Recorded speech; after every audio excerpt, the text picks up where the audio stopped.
Motives, welcome back to the Behind Your Motive podcast. Today I am joined with one of the best realtors in West Vancouver, Canada, Tirajeh. Episode 37 is dedicated to discovering what's behind Tirajeh's motive. We speak about how she transitioned from an engineering position to owning one of the top real estate agencies in Vancouver, Canada. It wasn't an easy shift in her life. She was scared and nervous, but she fully discloses the mindset required to begin on that new journey, which I'm certain you will benefit from. We speak about her number one mentor in her life and how you must be accepting towards failure to rise through the ranks. Now, without further ado, let's get started.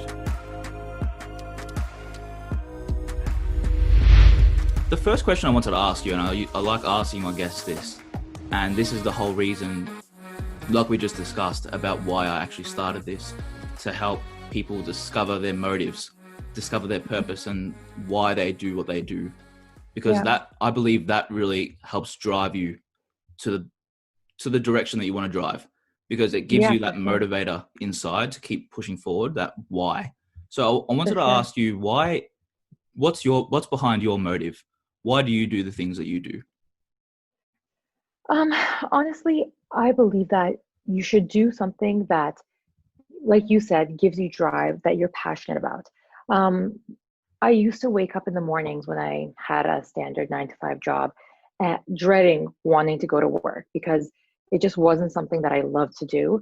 So it kind of just slowed me down, and I was feeling in my head like, I just want to do so much more. And I just felt like I was stuck and I couldn't.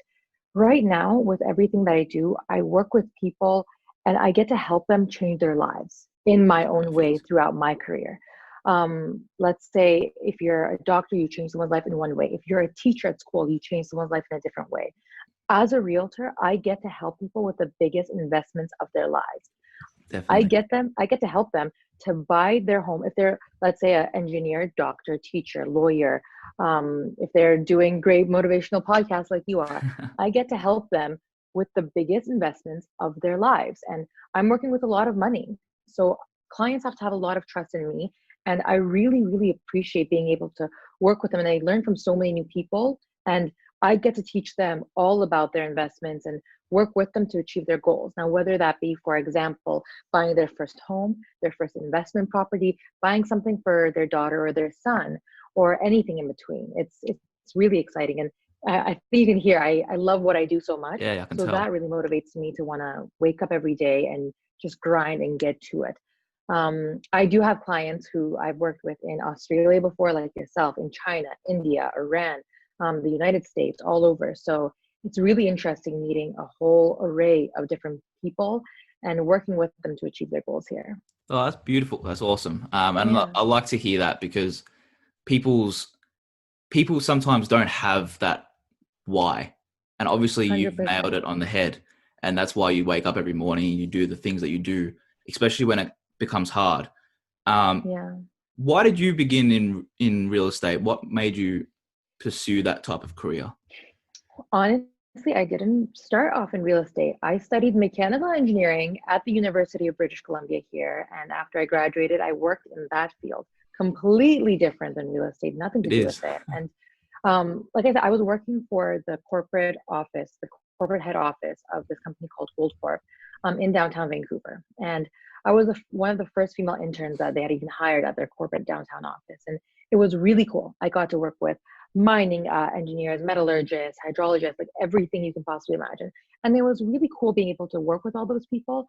But I kind of felt like I was a little bit stuck. Like I was in that time, that 9-to-5 kind of time frame, obviously a little bit more extended hours, but that kind of mindset. And I felt like I wanted to do something more. I wanted to be able to work, let's say, wake up even 6 a.m., 7 a.m., and like even work till 1 a.m. The times didn't matter for me.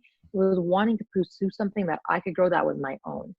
And because I wasn't happy in that, I went into a transition that I thought was more my personality and something that I could work with. Now, when it came to real estate, it wasn't, for me, it wasn't completely random. My family has been in real estate for the last over 30 years now. So it was an easier transition because of that. But when I started off in real estate, I work now with my mom together, side by Cool. side. She made me work from the bottom. Like she was like, "You're gonna sit down 9 to 5, exactly the thing that you hated. You're gonna do paperwork, assistant work. You're gonna do the Oh, admin. You're gonna go do the filing." So imagine me after studying engineering in school and doing all of that hard work and everything, quitting my job that I had, coming just to sit down in the real estate office and do paperwork.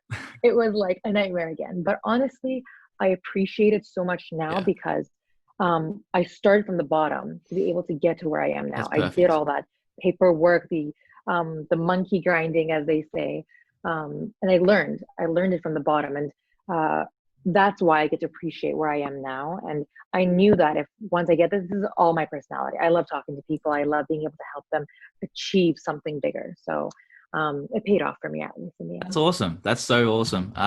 And with this podcast, I like focusing on that transitionary period because a lot of For sure, people yeah. can't deal with change and they struggle with just change in any type of direction and they don't know how to go over it. How did you really transition your career from something like mechanical engineering when you're not talking to anyone and Yeah. then into real estate? How did you manage to get your mindset right and how did you fulfill that transition? I was very scared. My mom actually basically begged me not to. She said, "Do not come into this business. What are you doing?" Like, stereotypical parents' point of view, like, you got an engineering degree. Why would you come into something like real estate? But honestly, I believe that you can have any degree. You can be, let's say, one of the most prestigious things is to be a doctor, as so many people say, but you can be a doctor, have that license, and be miserable at what you do, and you won't be successful at it. Doesn't matter. I can be an engineer and be miserable at it and not succeed. But if you do something you love, it doesn't matter what it is. I can go and scrub the floors. If I love it, I can find a way to be successful at it. I can make a business out of it. I love scrubbing floors. I'll make a cleaning business out of it. Definitely. Doesn't matter. If you love what you're doing, if it motivates you, if you want to wake up every day thinking, like I literally all the time, my friends make fun of me because I always have my phone on the table when we're at dinner or whatever. They're like, "What are you doing? Like, why do you have to keep checking your phone?" I'm just like, if a client calls, they need something, I need to be on top of it, and they can see I want to do it. I don't Mm, have to do it. I don't have to be working, but I want to be doing it. And if I don't work, no one's going to be here. I'm off commission. Like, no one's going to be coming and paying me. So what do I have to do? I have to do this, and I want to do it. So it makes me want to grind more. It makes me want to work harder and help the people that I'm working with. My clients become my friends, and I love yeah. that. I love that transition. So That's something I learned in property management as well. Like it's that mhm. communication with someone and you're going to experience some really bad people and you're going to experience some really good people. And it's about how you manage that. And Yeah, how did you feel with that transition as well? Because from an engineering background, I don't think you would have run into a lot of that diversification in a sense. no, And then you yeah, go into a real estate position, and I've experienced this as well. It's pretty tough, yeah, especially starting from the ground up, doing the paperwork. With like my position, I had to do the paperwork as well, or answer the calls, everything like that, and then work my way up. How did you find yeah. that? Um, this is something that I've told to a lot of people. You have to put your ego aside. Yeah, so You true. have to, and it's so difficult. Like, trust me, I was scared. I said, I honestly, like, I felt at the beginning, this is kind of a little bit embarrassing for me. Like, I went and studied and I did this. What if I'm coming into this and I fail? What if I'm leaving all of that on the side? I'm coming and now doing paperwork, which I don't like, and then I come in and I fail. That's the biggest thing that I was afraid of. And I had to put my ego aside and say, no, you know what? I'm going to sit down. And for a full year, I literally sat down and I did full on paperwork and assistant work and going and getting the coffee, going and getting the tea, going and doing all of that. And Mm, I hated it. I did not like that, but I was learning in the process. I got to talk to people, I got to work with people, learn from them, and then I came out of my shell.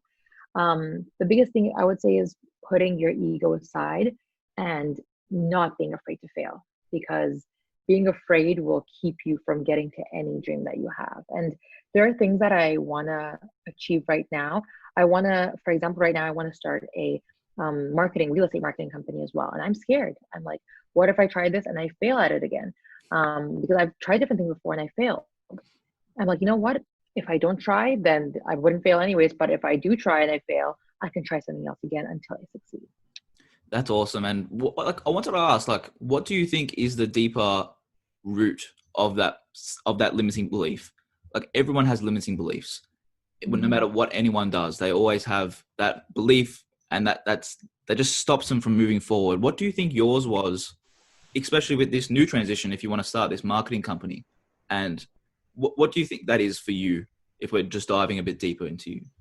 For sure. I am always wanting more. I have this strange thing in my personality where I'm never comfortable enough with what I have. I always need to have more. So if I achieve something, I'm like, okay, well, I already got this. I want to go to the next level. How do I get there? How do I get to the next level? How do I get to the next level? And honestly, something that I really love doing, which is kind of similar to what you're doing with this whole podcast and everything, is I love inspiring people and motivating people. And when other people come and tell me, it's like, oh my God, it's so amazing that you're on the grind all the time. That motivates me because they're being motivated by me too. So it's like, it works dual. And I really like that feeling. So thinking to myself now, how do I start that real estate marketing company now? How do I go to the next level? How do I expand my team even more than what it is now? Get more people on board, more people who are young, hungry, wanting to get to the top. How do I make us all work together to get to that next thing?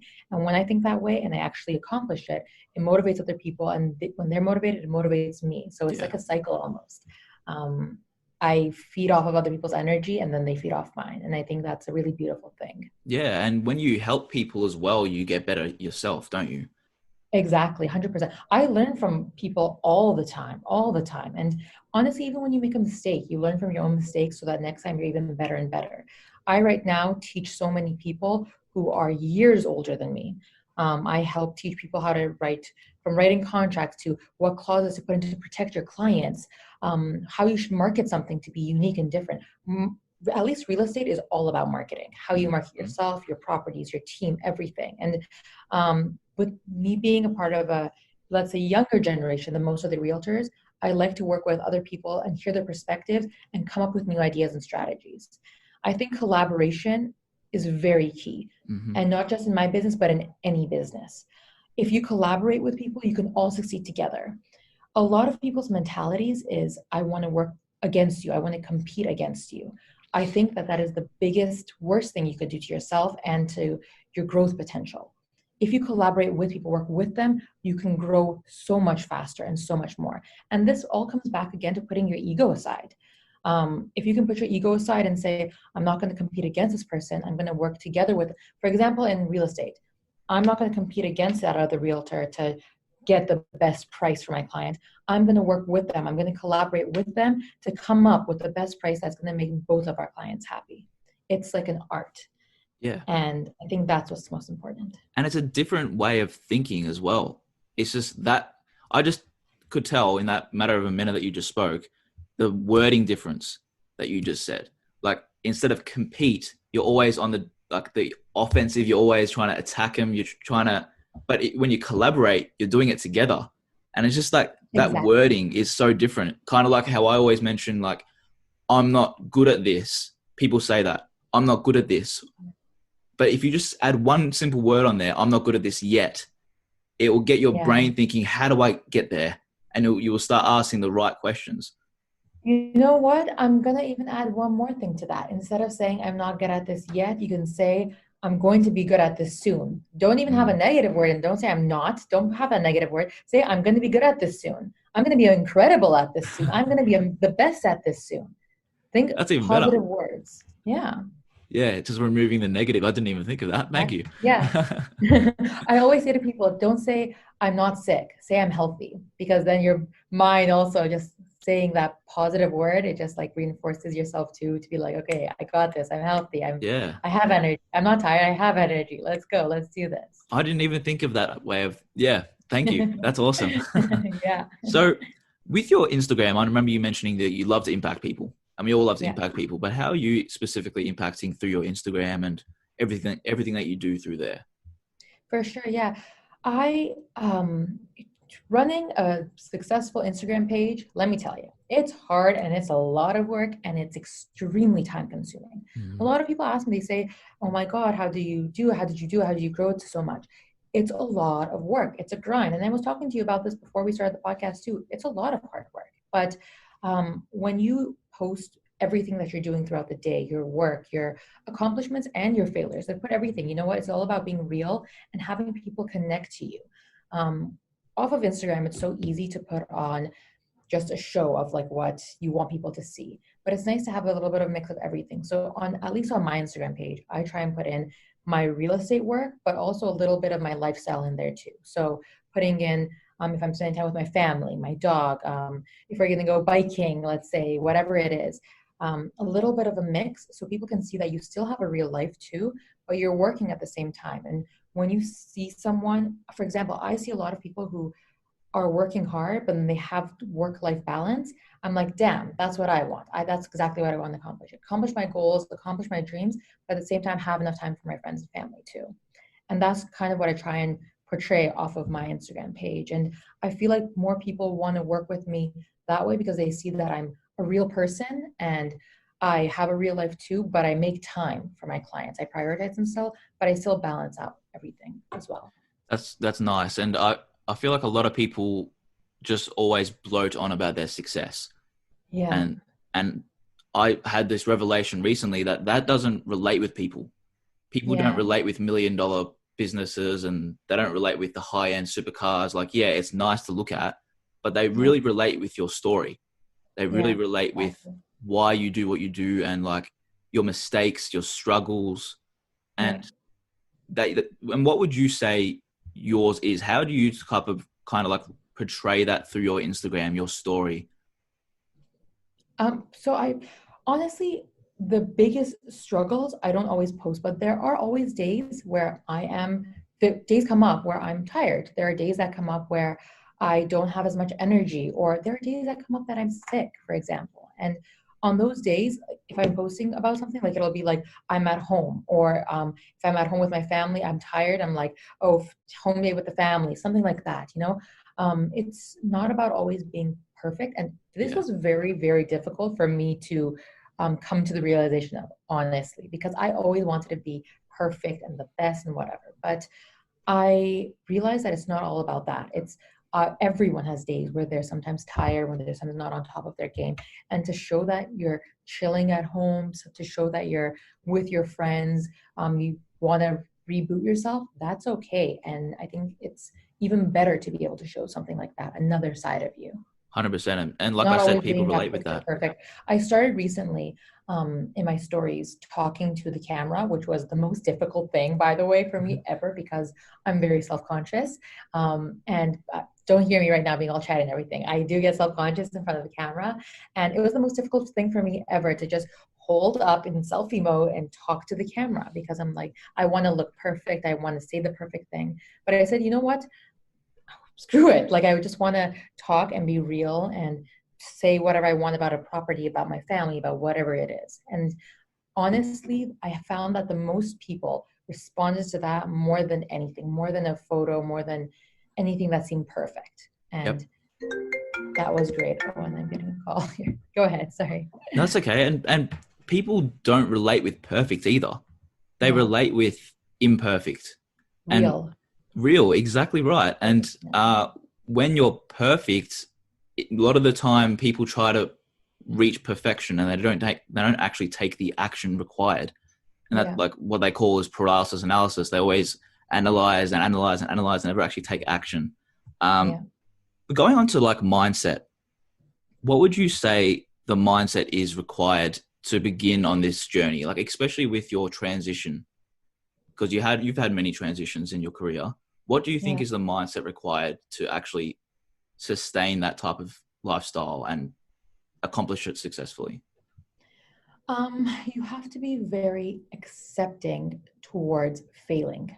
I think that if you accept that there's a chance you're going to fail, it's going to help you so much more, because it'll help you to be less afraid.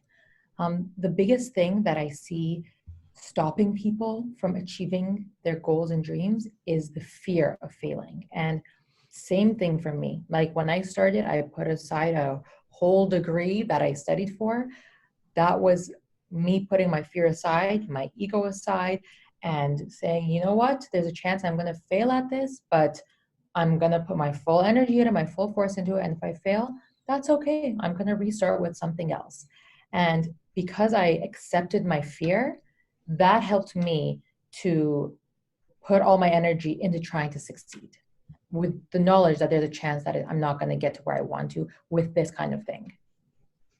How do you think someone actually accepts that fear? Because it's very easy to say, okay, just accept the fear. Like you see a lot of Instagram pages say that, you see a lot of podcasts say that, but I really want to dive deep into that because it's everyone has fear. And how do you think you accepted yours? Honestly, the advice I would give to someone is, let's say you want to try any new job, hobby, whatever it is, set yourself a goal sheet with time periods. So with realistic time periods. For example, say within 1 week, I want to have this accomplished. Within 1 month, I want to have this accomplished. 2 months, 6 months, a year.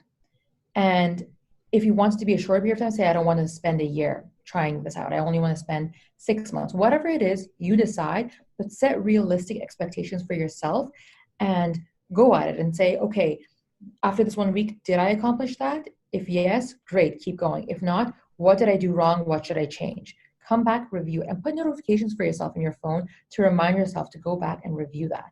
After 1 month again, did I accomplish this? Yes. Okay, great. If not, how can I change it? Same thing.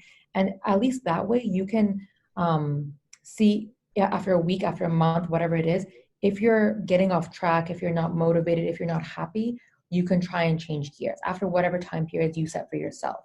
I think that will help. But set yourself something realistic so that you can accomplish and see how you feel. Because that fear is not just going to magically go away. You're right.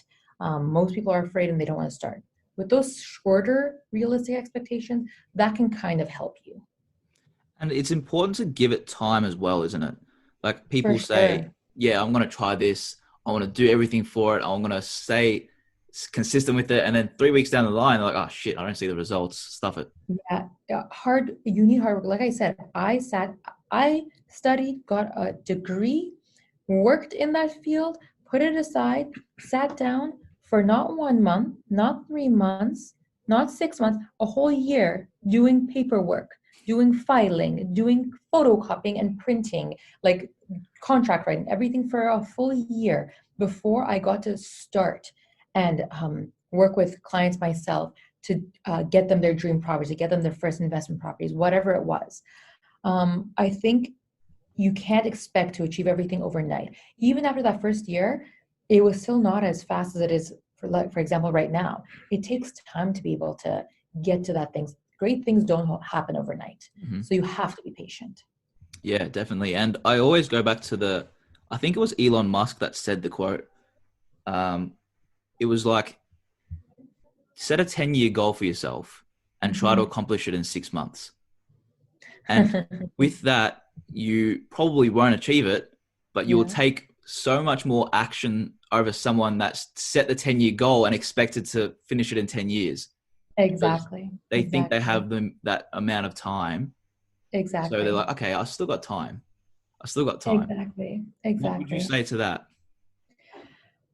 Honestly, I say that it's, like I mentioned, I think be realistic with yourself, but have big goals, big dreams, and set realistic timelines and expectations. If you want to, for example, go and let's say start a whole company for yourself and get to a certain dollar amount that it's worth or that you're generating in revenue, set realistic expectations and goals for yourself on what you want to achieve and how you want to. Say, within this year, I want to have my business started and I want to be able to achieve this much. Set yourself a 6 month, 1 year, 5 year, 10-year plan. And say, okay, this is all the things I'm going to do to be able to achieve it by this time period.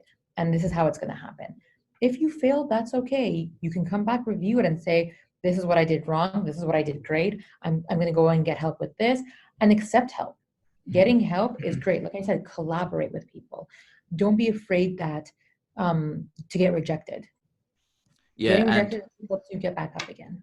yeah, definitely. And people need to be able to put their pride aside. I could totally agree with what you just said 100%. because Ego, pride, put it aside. It's so difficult, trust me, like the hardest thing for me too. But do it because it'll help you a lot. yeah, especially when you're trying to reach out for help, people want Yeah, to have that portrayal where, no, I know everything. I know yeah, everything. Don't worry. I know. But just being a bit vulnerable, that's what I like to tell people. Like, vulnerability is not a weakness. It's actually a no, strength because you're willing to always improve yourself, 100%. especially with like mentors and coaches. And with that question, do you think you've ever had mentors and coaches that you looked up to or that you've purchased, or how have you gone through that stage? For sure. Honestly, for me, my mom is my biggest mentor and role model in my life. The reason why I even came into this is because she has inspired me so much. She is a powerhouse woman, and it is insane the things that she has accomplished. And she did it all as she started everything that she did at the age of 30 and with an accent in a country that she was foreign to. So I'm thinking if she could do all of that with all of those things working against her, then I definitely can, because Yeah, I'm starting at a younger age, especially, then I definitely can. And at least for me, that's something huge that motivated me and inspired me. And I learn from her every single day, seeing how she interacts with people, leads them.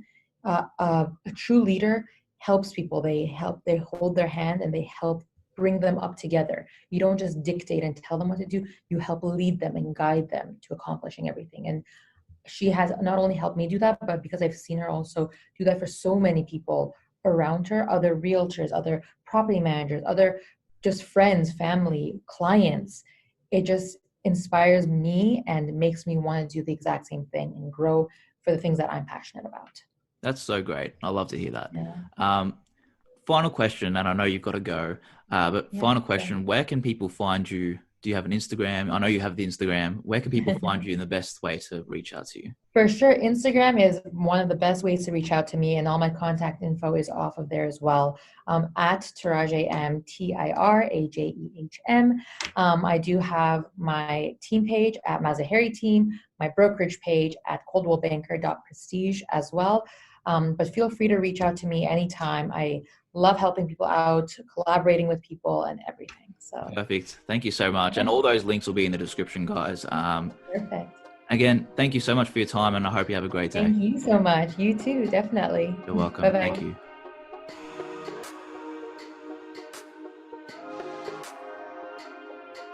Motives, thank you so much for joining me to the end of the episode. I'm sure you got some value out of that one and really got to understand Tirajeh's origin story and how she began in the real estate industry. It's a hustle. It's a hustle at the start. For 1 year, she had to do the paperwork, the filing, the copywriting, whatever it is, she had to do that. And we all start from somewhere now, and look at her now. She's successful. So it takes time, guys, and you have to stay consistent with it. But make sure to go follow her on all her Instagram pages. She provides a ton of content, ton of value, high quality value actually. It's all going to be in the description, guys. Make sure to check them out. I will see you tomorrow. Take care of yourself. Bye bye.